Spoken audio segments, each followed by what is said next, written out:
하나님 말씀 보도록 하겠습니다. 창세기 19장 12절부터 26절까지의 말씀. 제가 먼저 읽고 여러분들이 나중에 읽고 교독하면서 오늘 말씀 보도록 하겠습니다. 그 사람들이 롯에게 이르되 이 외에 내게 속한 자가 또 있느냐? 내 사위나 자녀나 성 중에 내게 속한 자들을 다 성 밖으로 이끌어 내라. 그들에 대한 부르짖음이 여호와 앞에 금으로 여호와께서 이곳을 멸하시려고 우리를 보내셨나니 우리가 멸하리라. 롯이 나가서 그 딸들과 결혼할 사위들에게 말하여 이르기를 여호와께서 이 성을 멸하실 터이니 너희는 일어나 이곳에서 떠나라 하되 그의 사위들은 농담으로 여겼더라. 동틀 때 천사가 롯을 재촉하여 이르되 일어나 여기 있는 내 아내와 두 딸을 이끌어내라. 이 성의 죄악 중에 함께 멸망할까 하노라. 그러나 롯이 지체하매 그 사람들이 롯의 손과 그 아내의 손과 두 딸의 손을 잡아 인도하여 성 밖에 두니 여호와께서 그에게 자비를 더하심이었더라. 그 사람들이 그들을 밖으로 이끌어낸 후에 이르되 도망하여 생명을 보존하라. 돌아보거나 들에 머물지 말고 산으로 도망하여 멸망함을 면하라. 롯이 그들에게 이르되 내 주여 그리 마옵소서. 주의 종이 주께 은혜를 입었고 주께서 큰 인자를 내게 베푸사 내 생명을 구원하시오나 내가 도망하여 산에까지 갈 수 없나이다. 두렵건대 재앙을 만나 죽을까 하나이다. 보소서 저 성읍은 도망하기에 가깝고 작기도 하오니 나를 그곳으로 도망하게 하소서. 이는 작은 성읍이 아니니까 내 생명이 보존되리이다. 그가 그에게 이르되 내가 이 일에도 내 소원을 들었은즉 내가 말하는 그 성읍을 멸하지 아니하리니 그리로 속히 도망하라. 내가 거기 이르기까지는 내가 아무 일도 행할 수 없노라 하였더라. 그러므로 그 성읍 이름을 소알이라 불렀더라. 롯이 소알에 들어갈 때 해가 돋았더라. 여호와께서 하늘 곧 여호와께로부터 유황과 불을 소돔과 고모라의 비같이 내리사 그 성들과 온 들과 성에 거주하는 모든 백성과 땅에 난 것을 다 엎어 멸하셨더라. 함께 읽겠습니다. 롯의 아내는 뒤를 돌아보았으므로 소금 기둥이 되었더라. 아멘. 오래전 캐나다의 한 동물원에서 있었던 일입니다. 그곳에 아주 유명한 북극곰 한 마리가 있었습니다. 이름은 쿠닉이었습니다. 이 북극곰이요, 굉장히 덩치가 크고 545kg이나 나가는 거구였습니다. 그런데 어느 날 이 쿠닉이 잘 놀고 또 사람들 앞에서 이렇게 했던 그 쿠닉이었는데요. 어느 날 갑자기 걷지도 못하고 일어서지도 못하더니 갑작스럽게 죽게 되는 일들이 있었습니다. 왜 그런 일이 발생했을까? 사람들이 이제 여러 가지로 알아보았는데 문제는 아주 작은 곳에 있었습니다. 보통 북극곰들은요, 모기가 와서 그 살을 뚫지 못합니다. 근데 이 쿠닉이요, 하필 너무나 안타깝게도 코를 물린 겁니다. 그래서 코에 그 모기 뇌염 바이러스가 들어가서 뇌에 염증을 일으켰고요. 결국 이 쿠닉이 뇌염으로 죽게 되는 일들이 있었다라는 것입니다. 예기치 못한 일이죠. 준비하지 못한 일이죠. 하지만 너무나 안타깝게도 그런 일들이 있었습니다. 우리는 흔히 생각합니다. 크고 대단하고 엄청난 문제들이 우리를 무너뜨릴 것이라고 생각합니다. 근데 사실 우리가 무너지게 되는 일은 작은 우리 안에서 일어나는 그런 일들이 사실은 우리를 무너뜨립니다. 성경은 그런 예들을 보여주고 있습니다. 다윗을 무너뜨린 것은 골리앗이 아니었습니다. 다윗의 마음속에 있는 탐욕과 욕심이었습니다. 삼손을 무너뜨린 것은 블레셋이 아니었습니다. 한 여인의 유혹이었습니다. 솔로몬을 무너뜨린 것은 전쟁이 아니라 하나님 앞에서 타협한 그 타협이었습니다. 오늘 본문의 롯도 마찬가지였다라고 생각해요. 롯을 무너뜨리는 것은 하루아침에 어떤 큰 문제가 아니었습니다. 소돔이라는 성이 그렇게 된 것도 그런 내용이 하루아침에 발생한 것이 아니었습니다. 어쩌면 오랜 시간 동안 소돔 안에서 롯과 그 수많은 사람들이 타협하고 그 안에서 자신들끼리 좋아했던 세상과의 타협 속에서 그들이 점점점 기울어지고 있었다는 것을 우리는 알게 됩니다. 오늘 하나님께서 우리에게 좋은 시간을 주셨습니다. 오늘 중고등부 학생들 주최로 우리 교회 최초의 중고등부 헌신 예배가 생긴 날입니다. 오늘 중고등부를 비롯해서 모두에게 우리 주님은 묻고 계십니다. 세상에 의해서 변질될 것이냐, 아니면 세상을 변화시킬 것이냐. 오늘 이 말씀을 통해서 우리 자신이 과연 어떻게 나아가야 될지를 함께 살피면서 나아가는 오늘의 이 시간의 말씀이 되기를 원합니다. 우리가 먼저 첫 번째 알아야 될 사실이 있습니다. 그것은 바로 첫 번째 우리 한번 같이 읽어볼까요? 읽겠습니다. 시작. 변질은 언제나 작은 타협에서 시작된다는 것입니다. 변질은 큰 내용에서부터 시작되는 게 아니라 작은 타협에서부터 나타납니다. 오늘 본문을 보면 조금 답답한 장면이 우리의 눈에 들어옵니다. 천사들은 멸망할, 이제 조만간 심판이 임할 소돔에 들어가서 그곳에서 롯과 그의 가족들을 구해내기 위해서 그곳으로 갔습니다. 근데 그곳에서 롯을 구해내는 장면은 매우 답답합니다. 왜 그렇습니까? 오늘 롯이 매우 민기적거리고 있기 때문입니다. 지금 천사들은 급해요. 빨리 준비하라. 지체하지 말라. 생명을 위하여 도망치라. 끊임없이 이렇게 엄청나게 빠른 단어들을 사용하면서 빨리 나아가야 된다. 빨리 나가야 된다라고 말하고 있는데 롯은 어떻게 하고 있습니까? 16절 보니까 롯이 이렇게 하고 있어요. 그러나 롯이 지체하매 라고 말하고 있어요.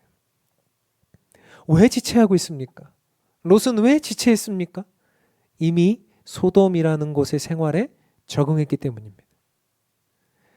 롯은 이미 소돔이라고 하는 곳에 적응했고 익숙해져 있고 그곳이 좋았습니다. 소돔은 사실 좋은 곳이었어요. 창세기 13장에 보면 여호와의 동산 같고 애굽과 같았더라 라고 말하고 있거든요. 소돔은 물이 많고 경제적으로 유리한 곳이었습니다. 사람이 살기에 좋았고 그곳에선 평안한 마음들이 들 수 있는 곳이었습니다. 그래서 롯은 하나님께 묻지도 않고 그것을 결정했었습니다. 성경은 우리가 죄에 빠질 때 이런 방식으로 빠진다라고 말하고 있어요. 처음부터 우리가 나가서 그곳에 가서 죄에 흠뻑 젖어드는 게 아닙니다. 처음에는 그저 바라봅니다. 저렇게 하면 해도 될까? 그러다가 어떻게 합니까? 그곳에 발을 잠깐 담그죠. 그러다가 어떻게 합니까? 쑥 들어가죠. 그리고 그곳에서 아예 눌러 살게 되는 것입니다. 처음부터 죄에 빠지는 게 아니라 우리는 점점점 익숙해지고 그 안에서 그것이 좋아지고 그렇게 그것을 사랑하게 되는 일들이 있는 것입니다. 그것이 죄의 무서움입니다. 막 끌어당기는 게 아니라 맛을 보여주고 우리들에게 그것을 좋아하게 만드는 것입니다. C.S. 루이스는 스크루테이프의 편지라는 책에서 악마의 입을 빌려서 우리에게 이렇게 말하고 있습니다. 지옥으로 가는 가장 안전한 길은 완만한 길이다. 급커브도 없고 이정표도 없고 조금씩 내려가는 길이지 결코 급하게 채근하지 말라. 마귀가 우리들을 유혹할 때요. 급하게 막 이렇게 해서 우리를 죄악 가운데 퐁당 빠뜨리지 않습니다. 그저 우리를 완만하게 천천히 유혹하고 우리를 끊임없이 그 좋아하는 것들을 그렇게 만드는 것이 바로 마귀의 전략이라는 거예요. 우리는 이렇게 생각합니다. 오늘 하루 예배쯤은 급한 일이 있으니까 어쩔 수 없지 뭐. 오늘 하루 말씀 안 읽는다고 무슨 일이 생기겠어? 기도 조금 덜하기 시작했다고 해서 주님이 나를 죽이시기 하겠어? 이번만큼은 정직하지 않아도 하나님이 나를 다 알아주시겠지. 괜찮을 거야. 이렇게 조금씩 우리는 하나님과 멀어집니다. 그러면서 점점점 하나님보다 예수님보다 성령님보다 세상을 사랑하게 됩니다. 조금씩 옮겨오는 것입니다. 마치 땅 따먹기 하듯이 말이죠. 롯은 하나님을 믿었습니다. 하나님을 알고 있었습니다. 그리고 하나님의 말씀도 생각하고 있었습니다. 그런데 점점점 하나님보다 세상을 더 소돔을 더 사랑하게 되었습니다. 눈에 보이는 현실을 더 좋아했고 안정된 현실에 마음을 빼앗겼습니다. 그래서 오늘 즉시 떠나라. 지금 당장 나아가라. 도망치라라고 하는 하나님의 명령 앞에서도 민기적거리고 망설이고 발이 떨어지지 않았던 것입니다. 오늘 주님께서는 우리에게 질문하고 계세요. 너는 과연 나를 사랑하느냐? 주님은 실패한 베드로에게도 물으셨어요.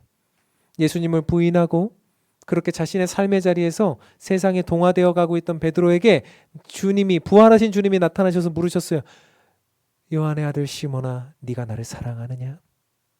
이상하지 않습니까? 실패한 베드로에게 책망하거나 어쩐 다른 얘기들을 너 왜 그렇게 나를 부인했니? 왜 그렇게 나를 그렇게 했니? 라고 묻지 않으시고 뭐라고 물으세요? 요한의 아들 시몬아, 네가 나를 사랑하느냐? 왜 그래요? 사람은요, 사랑하는 대상에게 목숨을 바치기 때문에 그래요. 우리가 세상을 사랑하면 세상에 목숨을 바칩니다. 우리가 주님을 사랑하면 주님께 목숨을 바칩니다. 언제나 사람은 자기가 사랑하는 대상에게 모든 것을 내어주게 되어 있어요. 그래서 주님이 우리에게 물으시는 거예요. 요한의 아들 시몬아, 네가 나를 사랑하느냐? 네가 나를 사랑하느냐? 사랑하는 중고등부 학생 여러분, 저는 여러분들이 갑자기 신앙을 버리고 갑자기 어디를 떠나고 이렇게 할 거라고 생각하지 않아요. 그런 학생은 거의 없죠. 하지만 조금씩 하나님보다 더 사랑하는 것들이 생겨날 수 있어요. 게임이 좋고, 어떤 때는 게임이 내가 이걸 하나님보다 더 사랑하는 건 절대 아니야 라고 시작해요. 그러나 1시간, 2시간, 하루, 이틀 그렇게 하다 보면 하나님보다 더 좋아지게 되죠. 어떤 때는 친구가 더 좋을 수도 있어요. 때로는 그 친구가 나의 말을 더 잘 들어주는 것 같을 수도 있어요. 내가 기도하는 것보다 내 친구와 대화 나누는 시간이 더 좋을 수도 있어요. 친구의 인정이 나를 더 회복시키는 일일 수도 있어요. 어떤 때는 성적이 하나님보다 나를 더 성공시켜 줄 거라고 믿을 때도 있어요. 그렇게 마음이 갈 때도 있어요. 그런데 그때부터 뭐가 시작되는 거예요? 변질이 시작되는 거예요. 처음에는 아무것도 아닌 것 같죠. 처음에는 그저 나의 100%의 내 마음 중에 1%? 아니 그 이하? 아무것도 아닌 것 같죠. 그러나 그것이 하나가 둘이 되고 둘이 넷이 되고 넷이 여덟이 될 때 점점 우리들의 마음속의 변질은 커져가는 거죠. 그래서 주님은 언제나 우리에게 말씀하세요. 우리가 세상에서 나와야 되는 것이 아닙니다. 우리는 세상에서 살지만 어때요? 세상과 어우러져서는 안 되는 거죠. 마치 이런 거예요. 배가 바다 위에 떠 있고 물 위에 떠 있지만 물이 배 안으로 들어가면 안 되지 않습니까? 배는 분명히 물 위에 떠 있어야 합니다. 그러나 물이 배 안으로 들어가면 침몰하게 돼요. 성도는 딱 그와 같습니다. 우리는 세상에 살아야 돼요. 세상에 떠서 살아야 됩니다. 그러나 세상이 우리를 함몰시키면 침몰되는 겁니다. 그래서 우리가 우리의 신앙을 지켜내기 위해서 그 본이 되신 예수 그리스도를 바라보아야 되는 거예요. 예수님이 이 땅에 오셨어요. 이 땅에 오셔서 이 세상을 사셨어요. 그리고 이 세상을 완전하게 사셨어요. 그리고 예수님은 섞이지도 않지만 세상을 변화시켜 가셨어요. 그래서 우리에게 예수님이라는 완전한 본이 있지 않습니까? 롯은 눈에 보기 좋은 소돔을 선택했지만 예수님은 말씀을 선택하고 하나님을 선택했어요. 사랑하는 성도 여러분, 또 우리 중고등학생 여러분, 우리가 누구를 선택해야 합니까? 죄는 조금씩 우리를 망치려고 들 때, 변질시키려고 들 때 우리는 누구를 바라볼 수 있어야 하겠습니까? 바라보는 대상에 따라서 우리의 방향이 바뀌기 시작할 때 우리가 사랑하는 대상을 알기를 주님의 이름으로 바랍니다. 그래서 저는 이렇게 이제 얘기하다가 두 번째 이런 명제가 또한 생각이 났습니다. 두 번째는 어떤 내용일까요? 한번 같이 볼까요? 읽겠습니다. 이것도 시작. 사람은 오래 머무는 곳에 향기가 납니다. 그리고 바라보는 것을 닮아요. 오래 머물면 그곳의 향기가 배이고 또 바라보는 것을 닮게 돼요. 그래서 우리의 사랑이 방향이 바뀌어야 된다. 이제 세상이 아니라 주님으로 바뀌어야 된다라고 말할 때 우리가 누구랑 어울리느냐, 어디에 있느냐, 그리고 누구를 바라보느냐에 따라서 우리들 자신도 바뀌어진다는 것을 오늘 본문이 또한 이야기하고 있어요.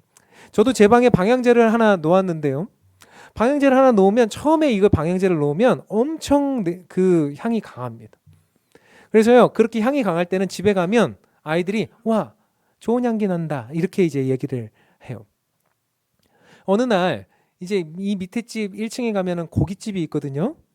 근데 여러분, 고깃집에 가서 이 냄새를 내가 묻혀서 집에 가야지, 이런 사람은 아무도 없습니다. 그런데 그 고깃집에 30분만 앉아 있어서 내가 고기를 구워 먹고 하면 어떻게 됩니까? 집에 가면 아이들이 킁킁거리면서 저한테 다가와서 아빠한테 고기 냄새 난다, 나도 먹고 싶다, 이런단 말이에요. 우리가 그 장소에 있으면 우리는 어때요? 그 냄새가, 향이 배게 되어 있는 거죠. 냄새를 묻히려고 노력하지 않아요. 그 냄새가 내 안에 배기를 바라지도 않아요. 그런데 어떻습니까? 자연스럽게 그것은 내 냄새, 내 향기가 됩니다. 심리학에서는요, 이것을 정서적 동화다라고 표현해요. 사람의 사고방식이 부정적이든 긍정적이든 함께하는 사람들의 이야기 속에서 서로 동화되고, 그 서로 함께하고 또 서로 같은 방향을 바라보게 된다, 영향을 주고받게 된다라고 하는 내용을 정서적 동화라는 거예요. 우리들의 영혼도 마찬가지입니다. 우리가 있는 곳, 우리가 나누는 대화, 우리가 함께하는 내용, 더군다나 우리가 바라보는 어떤 내용, 그것을 가지고 우리는 향이 배일 뿐만 아니라 바라보는 대상을 담게 된다는 거예요. 롯도 처음에는 소돔에 그냥 살았을 거예요. 저 사람들하고 나는 좀 다르다 라는 생각으로 소돔에 살았을 겁니다. 그런데 점점 살면 살수록 어떻게 되었습니까? 동화된 거죠. 소돔화가 되어버린 것입니다. 그래서 그들이 죄를 저지를 때 마음이 힘들고, 그들이 죄를 저지를 때 너무나 어려웠지만 점점점 그런 것들이 그냥 익숙해지고, 나는 죄를 저지르지 않을지라도 그들의 죄악의 모습이 나에게 심각하게 다가오지 않는 상황이 되어버렸습니다. 어떻게 할 수 있느냐? 이 증거가 나타나요. 14절에 보니까 이렇습니다. 롯이 나가서 그 딸들과 결혼할 사위들에게 말하여 이르기를, 여호와께서 이 성을 멸하실 터이니 너희는 일어나 이곳에서 떠나라 하되, 그의 사위들은 어때요? 농담으로 여겼더라. 사위들이요, 롯이, 장인어른이 말하는 하나님의 말씀을 이야기할 때 그들이 뭘로 여겨요? 농담으로 여깁니다. 롯이 하나님의 말씀을 평소에 목숨처럼 여기고요, 하나님의 말씀이라면 무조건 지켜내고, 하나님의 말씀이라면 최선을 다해서 그것을 지키기 위해 애썼다면 이 사위들의 자세가 이랬을까요? 어쩌면 이런 모습들이 우리에게 시험대인지도 몰라요. 저는 우리 중고등부 학생들, 저희도 자녀가 있고 우리의 자녀들이 여기 있지만, 이 친구들이 저와 우리들의 모습을 보면서 우리 엄마가 얘기하는 거, 우리 아빠가 얘기하는 거, 하나님의 말씀은 농담이야, 본인들이 얘기해놓고 다 안 지켜 라고 아이들이 평가하고 있다면, 어찌 보면 그렇다면 우리들의 인생은 세상과 동화되어지고 있는 인생인지도 몰라요. 우리 아이들은 그렇게 되기가 빠를 겁니다. 이 아이들은 뭔가 하나님의 말씀과 세상의 어떤 내용에 의해서 이것들이 충돌될 때 세상의 것을 선택할 가능성이 높을 겁니다. 그래서 우리는 보여주어야 합니다. 이 아이들에게 우리가 정말 예수 그리스도의 말씀이라면 어떤 것과도 타협하지 않는다는 것을 말입니다. 우리가 예수님의 말씀이라면 어떤 상황에서도 타협하지 않고 목숨을 걸고서라도 지켜낸다는 것을 보여줄 수 있어야 합니다. 우리 중고등부 학생들이 과연 우리의 모습을 보고 하나님의 말씀으로 그것을 인정할까? 그것은 우리에게 달렸다고 생각해요.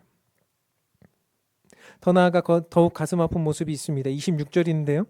26절에 이런 내용이 기록되어 있습니다. 롯의 아내는 뒤를 돌아보았으므로 뭐가 되었습니까? 소금 기둥이 되었더라. 이 장면은 세상의 우화에서도 소개될 만큼, 인용될 만큼 너무나 유명한 장면이에요. 고개 한번 돌려보았는데 갑자기 소금 기둥이 되었다? 갑자기 돌 기둥이 되었다? 너무나 불공정한 것처럼 보이죠. 근데 우리는 알아야 됩니다. 이 롯의 아내가 그저 뒤 한번 돌아봤다고 하나님이 그를 소금 기둥으로 만든 것일까요? 아닐 거예요. 롯의 아내는 지금 몸은 어디로 가고 있었습니까? 몸은 소돔과 반대 방향으로 달려가고 있었어요. 그런데 고개는 어디에 있었습니까? 소돔에 있었어요. 고개가 소돔에 있었다는 것, 방향이 소돔에 있었다는 것은 무엇을 말합니까? 결국 그의 마음이 이미 그곳에 여전히 머물고 있었다는 것을 말해요. 아까도 말씀드렸잖아요. 베드로가 예수님을 떠나서 예수님이 3번이나 물으시잖아요. 요한의 아들 시몬아, 네가 나를 사랑하느냐?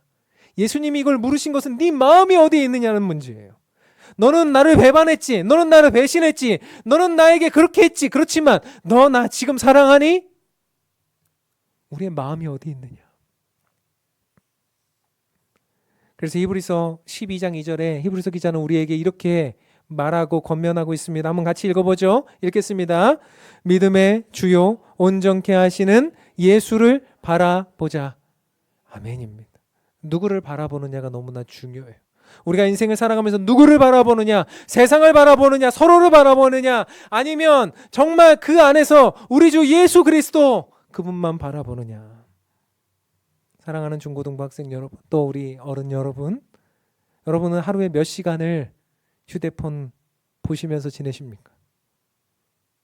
휴대폰 몇 시간이나 보세요? 여러분 설정에 들어가서 한번 보세요. 몇 시간 보시는지. 하루에 6시, 7시간씩 보시는 거 아니에요? 절대 아닐 것 같아요? 한번 보세요. 그럴 수 있어요. 여러분 휴대폰을 보시면서 유튜브, 쇼츠, 릴스, 게임, SNS 우리 고등학생들 어때요? 밤에 계속 그거 보고 있는 거 아니에요? 여러분을 정죄하려고 비난하려고 하는 게 아니에요. 저도 그게 얼마나 재밌는지 알아요. 그것이 내 눈을 얼마나 사로잡는지 알아요. 그런데 한 가지는 알아야 돼요. 한 가지는. 우리는요. 바라보는 걸 닮아요. 우리는 보는 걸 닮아요. 하루에 5시간 이상, 6시간 이상 걔네들 거 보고 있으면 그걸 닮게 돼 있어요. 근데 단 10분이라도 하나님의 말씀을 묵상하기 시작하면 예수님을 닮으려는 마음이 내 안에서 솟아오르기 시작할 거예요. 누구를 보고 누구를 닮느냐가 중요해요.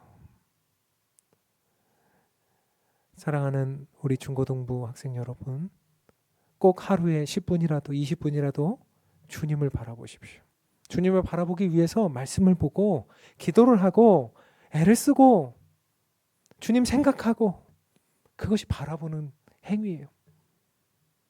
예수님의 행적, 예수님의 삶, 십자가와 부활 그것을 바라보지 않으면은 계속 세상만 바라보고 있으면 닮게 돼 있어요. 어느 순간 나도 모르게 그 세상을 닮아서 나도 어쩔 수 없는 지경에 들어가 있는지도 모르겠어요. 방향을 바꿔야 됩니다. 소금 기둥이 되기 전에 그대로 굳어버리기 전에 방향을 바꾸어서 주님 앞에 나오시는 여러분들이 되시기를 바랍니다. 결국 그래서요. 세상을 내 힘으로 우리가 변화시킬 수 있다고 어렸을 때부터 다 배웠는데 사실은 아니더라고요. 세상은 내 힘으로 변화시키는 게 아니에요. 내가 노력해서 바꾸는 게 아니에요. 어떻게 된다고요? 3번째 한번 읽어볼까요? 시작. 세상은 내 힘이 아니라 성령님의 능력으로 변화시키는 거예요. 그러니까 우리가 세상을 바꾸지 않고 세상의 힘으로부터 영향을 받지 않고 이제 우리가 어떻게 해야 되냐면 내 힘으로 내 능으로 그것을 어떻게 해보려고 하는 게 아니에요. 결국에 어떻게 하는 겁니까? 성령의 능력으로 내가 세상을 바꿀 수 있다는 거예요. 오늘 본문 안에서도 그 롯에게 어떤 것을 요구하고 너 이렇게 해야 된다 저렇게 해야 된다는 게 아닙니다. 오늘 본문의 주제는 결국 하나님께서 롯의 가정에 어떤 은혜를 베푸셨는가가 오늘 본문의 주제인데 이렇게 나와 있잖아요. 16절입니다. 그러나 롯은 지체하고 있었어요.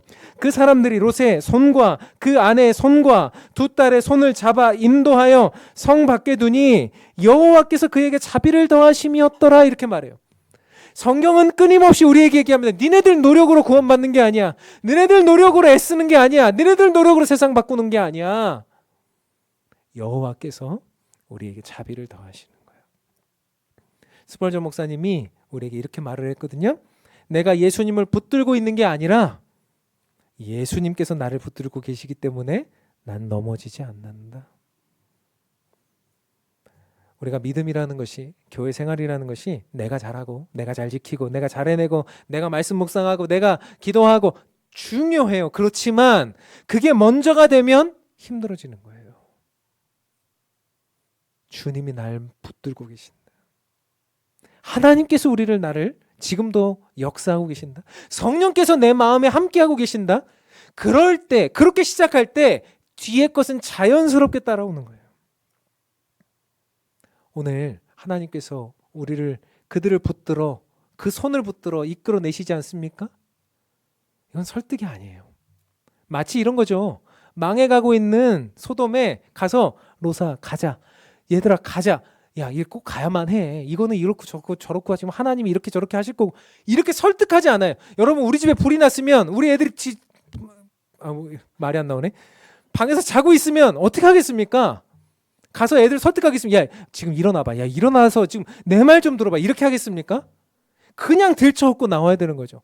오늘 본문이 그런 내용이에요. 우리에게 하나님의 사랑과 하나님의 자비라는 것은 그냥 가서 데리고 나오는 겁니다. 그래서 그렇게 나온 우리에게 성령의 역사를 주시고, 그렇게 성령의 역사를 주신 우리가 세상을 바꿀 수 있다라고 말씀하고 계시는 거예요. 여러분, 우리가 애써서 구원받은 게 아닙니다. 예수님이 이 땅 가운데 우리를 구하기 위해, 멸망하고 있는 이 땅에 멸망해 가고 있는 우리들을 구하기 위해 예수님이 이 땅에 쳐들어오셨어요. 그래서 문을 벌컥 열고 들어오셔서 우리의 손을 붙들고 가자 하고 나오신 거예요. 우리를 설득하지 않아요. 얘들아, 십자가는 이런 거고 부활은 이런 거고 너네들 이런데 믿어볼래? 이렇게 말하지 않아요. 예수님은 그냥 오셔서 우리의 손을 잡고 가자, 나가자, 멸망해서 떠나자, 이렇게 말씀하고 계시는 거거든요. 예수님이 이 땅의 문을 열고 우리에게 들어오셔서 이 땅에 쳐들어오셔서 우리를 구해내시고 계시는 거예요. 그러니 우리의 능이 아니죠. 그러니 여러분, 세상을 내 힘으로 변화시켜 보려고 애쓰지 마십시오. 많은 사람들이 노력했지만 그렇게 해서 변화시킬 수가 없었습니다. 결국 세상으로부터 함몰당했어요. 결국 세상으로부터 변질됐어요. 그래서 오늘 주님은 뭐라고 말씀하세요? 내가 아니라, 내 능이 아니라 오늘 그들을 구해내시는 주님의 역사처럼 성령께서 내 안에 계셔서 이제는 그 시대와는 완전히 다른 시대가 되어서 성령이 우리 안에 계셔서 이제는 우리를 다이너마이트와 같은 능력으로 새롭게 만드시고 우리를 통해서 세상을 변화시키시겠다. 오직 성령이 너에게 임하시면 너희가 뭘 받아요? 권능. 권능이 뭡니까? 듀나미스. 다이너마이트와 같은 능력을 주셔서 우리가 예루살렘과 온 유대와 사마리아와 땅끝까지 이르러 예수 그리스도의 증인이 될 수 있도록 여러분을 사용하시겠다 라고 말씀하고 계시는 거예요. 변질될 것인가? 변화시킬 것인가? 저는 어렸을 때요, 어머니가 밖에 나가서 일하시고 그러면 항상 이렇게 냄비에다가 김치찌개 아니면 뭐 된장찌개 이런 거 끓여 놓으셨었어요. 그래서 저 교육을 아주 잘 받았습니다. 그래서 어린 시절에 보통 보면 우리 남성 동지들은 잘 모르는데 그거 이렇게 냄비채로 먹으면 돼요, 안 돼요? 아, 몰라요? 이러면 안 되는데. 그 냄비에 담겨져 있으면, 많이 담겨져 있잖아요. 그럼 그거를 그냥 먹으면, 그냥 거기다 숟가락 넣어서 먹으면 돼요, 안 돼요? 이제는 아시네. 숟가락 넣어서 먹으면 안 됩니다. 숟가락 넣어서 먹고 밥 먹고 막 이러면 거기다 밥풀 다 들어가고 침 다 들어가고 그래서 어떻게 됩니까? 상해요. 저희 어머니는 절대로 용납하지 않으셨어요. 떠서 먹어라. 국자로 떠서 먹어라. 만약에 네 숟가락을 집어넣었다. 다 먹을 수 있을 것 같아서 우리가 그럴 때 있잖아요. 남자들 가끔 다 먹을 수 있을 것 같으면 하는데 하다가 먹으면 어때요? 다 못 먹을 때 있죠. 그럼 어떻게 해야 됩니까? 그럼 어떻게 해야 돼요? 몰라요? 끓여 놔야 돼요. 데펴 놔야 돼요. 데펴 놓으면 조금 괜찮아요. 여러분, 우리가 숟가락을 넣고 젓가락을 넣고 거기다가 이렇게 해서 먹으면 우리도 모르는 사이에 거기에 우리 입안에 있던 우리가 먹었던 수많은 것들이 다 들어갑니다. 변질시키는 겁니다. 그러나 그것을 다시 데워 놓으면 어떻습니까? 다시 쓸 수 있는 것이 돼요. 저는 그렇게 생각해요. 우리의 능으로는 부족해요. 우리는 죄인이기 때문에 우리가 세상을 어떻게 변화시키겠다? 아니요. 같이 변질되죠. 우리가 숟가락 된 것처럼. 성령이 오셔서 우리에게 함께 하시면서 우리에게 뜨거운 열정과 뜨거운 것으로 우리를 함께하게 만들어 놓으시면 우리는 세상을 변화시킬 다이너마이트와 같은 능력을 가지게 된다라고 믿는 거예요. 말씀을 정리하려고 합니다. 한 사람의 이야기로 좀 말씀을 정리하려고 하는데 18세기 영국은요. 노예 무역으로 엄청난 돈을 벌고 있었어요. 국회의원도 사업가도 왕족들도 심지어는 교회도 노예 무역으로 이익을 얻고 있었어요. 예, 교회도 노예를 팔고 사고 막 사람들을 괴롭히고 그들을 착취하고 그들의 인간성을 다 말살하고 그렇게 해서 돈을 버는 것이 교회도 그런 일들이 있었어요. 사람들은 서로서로 이야기했어요. 서로서로 타협했어요. 어떻게 타협했습니까? 원래 그런 거야. 우리나라가 힘이 세니까 우리가 강하니까 저 아프리카에 있는 사람들을 끌어다가 우리가 노동력으로 착취해도 괜찮아. 저 사람들 그냥 거기다 놔뒀으면 굶어 죽었을 텐데 우리가 먹고 살게는 해주는 거야. 그렇게 하면서 사람 서로서로 현실적으로 타협하면서 그렇게 나아갈 때 어떻게 되고 있었습니까? 교회도 세상도 서로서로 변질되고 있었어요. 그런데 어느 날 한 젊은 국회의원이 예수님을 인격적으로 만나서 성령이 그 안에 임재하시는 것을 느꼈어요. 아, 이거는 아니다. 아, 이거는 뭔가 문제가 있다. 그런데 내가 이 자리에 있으면 내가 변질될 것 같으니 나는 국회의원을 이제 그만두련다. 그랬는데 국회의원을 그만두려고 사직서를 내려고 했더니 그 나 같은 죄인 살리신이라고 하는 그 내용을 작곡한 존 뉴턴이라는 사람이 있어요. 존 뉴턴이 이 사람에게 말합니다. 아니요. 당신이 그 자리에 있어야 됩니다. 성령의 능력이 임한 당신이 그 자리에서 그들을 변화시켜 주셨으면 좋겠습니다. 이 사람이 윌리엄 윌버포스예요. 윌리엄 윌버포스가요. 그 해부터 법을 발의하기 시작하는데 노예제 폐지법을 발의합니다. 그가 46년 동안이나 그 노예제 폐지법을 매년 발의하는데요. 어떻게 됐겠습니까? 계속 부결. 기득권들에 의해서 계속 부결되고 계속해서 부결되는 상황 속에서 이 사람은 왕따가 됩니다. 오히려 실패자처럼 여겨집니다. 사람들이 당신이 그렇게 해봐야 우리는 아무도 당신에게 신경 쓰지 않아요. 우리는 변화되지 않을 거예요. 그렇게 했어요. 근데 이 사람은 성령께서 그 안에 계시기 때문에 옳지 않습니다. 그것은 이렇게 해야 됩니다. 저 사람들이 뭐라고 했을까요? 우리도 예수 믿는데 뭐 너만 특별하게 그러세요? 이러면서 끊임없이 윌버포스를 괴롭혔어요. 그렇지만 윌버포스 포기하지 않았습니다. 끝까지 그 법안을 내고 했을 때 이 사람 죽기 3일 전에 노예 폐지법 법안이 통과됩니다. 사람들은 윌버포스에게 말했어요. 당신은 실패자입니다. 당신은 별거 아닙니다. 당신은 세상을 변화시킬 수 없습니다. 당신이 아무리 그렇게 해도 이 법은 절대로 변화될 수 없는 법입니다. 그런데 윌버포스는 생각했어요. 성령이 내 안에 계시면 할 수 있어. 결국 끝까지 순종하는 한 사람을 통해서 하나님은 세상을 변화시켜가고 계세요. 오늘 저는 여러분들께 다시 한번 질문을 던지겠습니다. 세상에 의해서 변질 되시겠습니까? 아니면 세상을 변화시키시겠습니까? 오늘 우리는 소돔에 가까운 곳에 살고 있어요. 우리는 소돔 안에 거하고 있어요.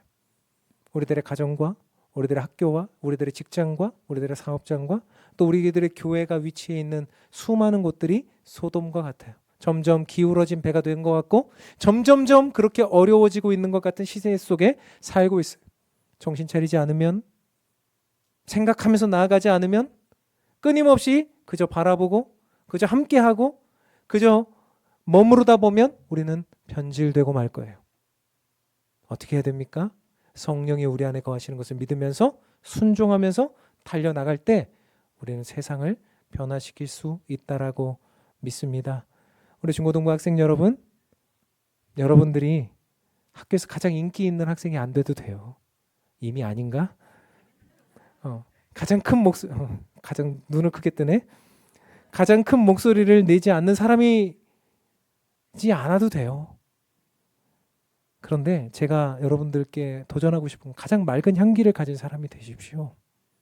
여러분들이 가면 좋은 향이 나는 사람들이 되십시오. 이게 진짜 페브리지 향이 아닌 거 아시죠? 여러분들의 인성과 눈빛과 말투와 이런 것들을 통해서 사람들에게 좋은 향을 흘려보내는 사람들이 되십시오. 여러분들의 말 한마디가 친구들을 살리고요. 여러분들의 정직함 하나가 교실의 분위기를 바꾸고요. 여러분들의 예배하는 모습, 이런 모습들이 다른 친구들을 교회로 이끌고요. 세상이 여러분들을 끌어 세상으로 나가려고 해도 그들을 끌어 이 자리로 데리고 오고, 그렇게 하는 우리 중고등부가 되면 좋겠습니다. 우리가 세상의 방법이 아니라, 그래서 변질되는 것이 아니라 세상을 변화시킬 수 있는 주님의 사람들이 되어 그 뜻을 구하는 우리가 될 수 있도록, 그런 우리가 되기를 주님의 이름으로 축원합니다. 찬양하고 기도하겠습니다. 이 땅에 살아가는 성도는 환난과 가난과 고난과 수고로움 가운데 있는 자들인지도 모르겠습니다. 그러나 성도라는 이름을 가진 사람들, 오늘 우리 중고등부 학생들을 포함해서 성도라는 이름을 가진 자들은 믿음을 지키고 성령의 역사를 따라서 세상을 변화시켜 갈 사람들이라고 생각합니다. 우리가 무명하지만 주님 앞에서 유명하고, 우리는 위기 가운데 있지만 생명을 가졌으면, 우리는 근심하지만 기뻐하고, 가난하지만 다른 이들을 부욕해 하는 자가 될 것입니다. 세상이 아파 쓰러져 갈 때도 우리는 그들을 위해 기도해 주면서 맑은 향기, 좋은 향기를 풍겨내면서 그들이 우리의 넘어 있는 예수 그리스도를 바라보게 할 것입니다. 우리 함께 이 찬양하시면서 같이 우리들의 마음을 고백합시다. 환난, 가난과 고난,